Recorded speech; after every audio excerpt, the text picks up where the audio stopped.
Good afternoon, 6th grade social studies. We're going to do part 2 of our History of Israel video, okay? Basically, we left off right before around 700 AD, okay?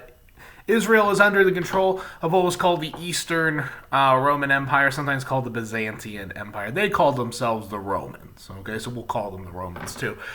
But then a large force comes out of Saudi Arabia. It's known as the Muslims. Okay, and they're led originally by this guy named Muhammad. Now, the thing about Islam is that it is a relatively new religion on the world stage, much younger than like Christianity or Judaism. Islam also shares a lot of traits with Christianity and Judaism. They have a lot of biblical characters in their Bible, which is called the Quran. The one thing that's really important for the history of Israel is that the Muslim invaders basically swept through the entire eastern half of the Mediterranean world. So Israel was part of a huge conquest by the Muslims over the next 100 years. Israel was conquered, Egypt, Libya, Syria, Lebanon, Jordan, Turkey. There were so many different areas that were conquered, and basically they create a Muslim empire that Israel was a part of. Now, one thing that was kind of important to recognize is that you kind of see the pattern is that Israel is constantly conquered by different groups, okay? And they are treated differently based on the group. Under the original Muslim caliphate, the Muslim empire, life kind of kept going on for people who lived in Israel. They had to pay some more taxes because in Islamic law, non-Muslims had to pay a special tax in order to worship there. But especially like in Jerusalem, Christians, Jews, Muslims all kind of lived together and just kind of lived their lives. But then a new group comes out that's also Muslim. They're called the Seljuk Turks. And the Seljuks were a little bit more militaristic and much harsher. They would start attacking pilgrims from Christianity. So one way that the Catholic Church would say that Christians could get into heaven is if they went on holy pilgrimages, which is basically like trips to famous sites in Christianity. So Rome was one part where they could go hang out with the Pope, but another place that they would go was also Jerusalem, which is of course in Israel. A lot of the early Muslim empires were okay with this because they could tax all of those pilgrims and they made a ton of money. The Seljuks, on the other hand, were much more militaristic and would raid and kill pilgrims. And of course, this was a big no-no from the Christians. So around 900s, Pope Urban II calls for what's called a crusade. Okay? And so this starts the period of the Crusades, where Israel is the site of one of the largest military clashes between the Islamic and the Christian world. The Crusaders would come. There's like 7 total crusades. Some of them were in Israel. Some of them were in Constantinople. Some of them were in Egypt. Some of them were in Turkey. It was just kind of all over the place. Okay? Short story, since we're really focusing just on Israel, is that the Christians capture Jerusalem, then they lose it. Then they try to capture it again, they don't get it. They set up some kingdoms there, they all fall within the span of 100 years. Eventually, there's kind of like an agreement that's made between the Christians and the Muslims that you can kind of go back to the way it was. So did everybody just kind of die for nothing? Yeah, pretty much. Okay, not to make light of, thousands and thousands of deaths, but the Crusades, as a military campaign, were a complete and utter failure. As a cultural spreader, spreading both Muslim ideas and Christian ideas back and forth, much more successful. But the overall military campaign was an abject failure on the part of the Christians. Eventually, in the 1400s, so we've now just talked about 700 years of history in about 3.5 minutes. Pretty impressive. Well, 1400s, a new group of Muslims come out of the Eastern Turkey, and they were called the Ottomans. Okay, the Ottomans, led by a guy named Osman, begin conquering Anatolia, Turkey. And in 1453, Mehmet II conquers Constantinople, which was very much a very important city, and it becomes the capital of the Ottomans. The Ottoman Empire goes and takes the Balkan Peninsula, it takes Anatolia. Then they start moving south towards Israel. Israel at this time was under the control of an Egyptian group called the Mamelukes. Okay, so they were from Egypt, and they had kind of conquered Israel. But the Ottomans sweep through and take Jerusalem and all of those holy sites. And so at that point, Israel is under the control of the Ottoman Empire. Now, this is where we kind of have to pause in the history of Israel, because this is basically the situation for Israel for the next 400 years. Okay? For 400 years, they are under the occupation of the Ottomans. And of course, they're being Islamic, you would think that there'd be a lot of clashes in Israel, seeing as how there's so many modern day clashes. But in truth, there wasn't, which is kind of weird to think about in modern day. It was a relatively peaceful time period for Israel. The Ottomans expected taxation. The Ottomans encouraged and tried to convert a lot of people over to Islam. However, Christians and Jews were able to live relatively peacefully. The majority of people living in the countryside were Jewish, in Jerusalem, it was like a third of them were Christian, a third of them were Jewish, and a third of them were Muslim. So it was very multi-religious and multi-ethnic, multicultural empire for the Ottomans.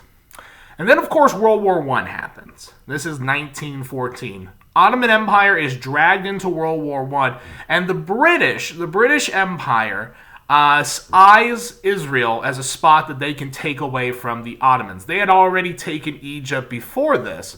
And so Israel, once again, is a playground for different empires to conquer each other. And so the British eventually take Israel away from the Ottomans, and the Ottoman Empire collapses in 1918 at the end of World War I. Now, during World War I, the British were kind of a little sneaky, okay? They were a little sneaky. So why were they so sneaky? The reason that they were so sneaky was that they promised everybody a lot of things. So they promised the Arabs living in Saudi Arabia, if you rebel against the Turks, we'll give you Jerusalem. They promised the French, hey, if you do this, we'll give you Jerusalem. Then they issued something called the Balfour Declaration that said to the Jews, if you do this, we'll give you Jerusalem.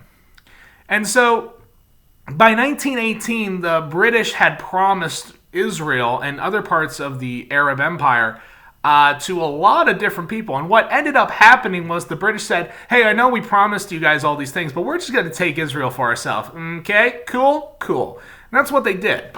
Israel, which is known as Palestine at this point, is under the control of the British Empire. And this is how it is for the next 20 to 25 years up until World War II.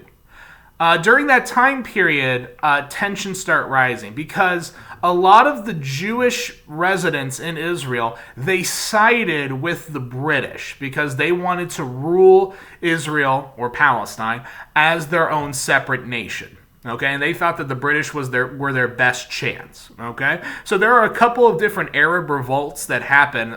Mostly were led by Muslim Arabs. However, one thing to keep in mind: the word Arab is not a religion; it's an ethnicity. So there are Christian Arabs, there are Jewish Arabs, there are Muslim Arabs. Okay, so Arab groups, including some Christians, would try to revolt against the British, but the British were able to put them down. So there's a lot of religious tension in this area. Okay, then World War II happens, and it kind of messes everything up. Because, of course, in Europe during this time period, millions and millions of Jewish people are killed as a result of the Holocaust. And so a lot of people recognize that if the Jewish people in Europe had a place to flee to, they would have survived. And so there's growing and growing pressure to create a separate state for Israel. World War II ends, the British and the other allies are victorious, and they set up the United Nations. And the first thing, one of the very first things that the United Nations does is they create the State of Israel. Simple assignment, right? Well, not so much, because it's not like a really easily bordered area. It's not like all the Jewish people live in this part, all the Muslim people live in this part. We're going to divide them down the middle. And this is your spot, this is your spot. It's not really how it works. They are mixed in with different spots. So how do you divide that? Well, the United Nations tried to make a division where people living along the coast were mostly Jewish. People living on the west bank of the Jordan River were mostly Muslim. But eventually, what happens by the end of World War II in 1947, the State of Israel is declared. Okay? State of Israel. And then at that point, all of the independent Muslim nations that surrounded Israel declared war on them. Now, why are they doing this? Well, in Jerusalem is one of the holiest sites in Islam. The Dome of the Rock, which is a Muslim mosque, it actually was built on the Temple Mount, where the Temple of Solomon, the Temple of Herod, used to be. And so a lot of according to the Muslim faith, that is where the Prophet Muhammad, the guy who started Islam, ascended to heaven and saw heaven. And so it's a very holy site. And so the Muslims want it. Of course, it's very holy to Christians because it's where Jesus was crucified and resurrected. It's also very holy to Jewish people because that's where they want to rebuild the Temple of Solomon. And so this war lasts a very short period because the Israelis win and they occupy all of the Palestinian areas, all of the Muslim areas of Palestine. Okay? And this is kind of where we get into the more modern history of Israel. Israel has to constantly fight off attacks from different Arab and Muslim nations throughout its history until modern day, and it still is doing so. Modern day Israel is closely allied with the United States. It is one of the only democracies in the Middle East.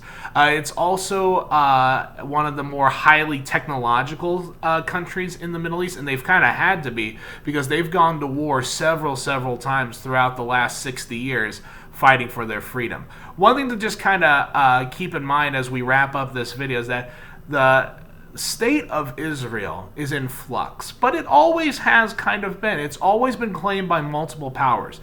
But now it's kind of an interesting time here where now you have groups of people who actually live there who are trying to decide their own future. How is it going to shape up? I have no idea. But we can kind of understand that geography plays a very big part in it. Thanks for watching, guys.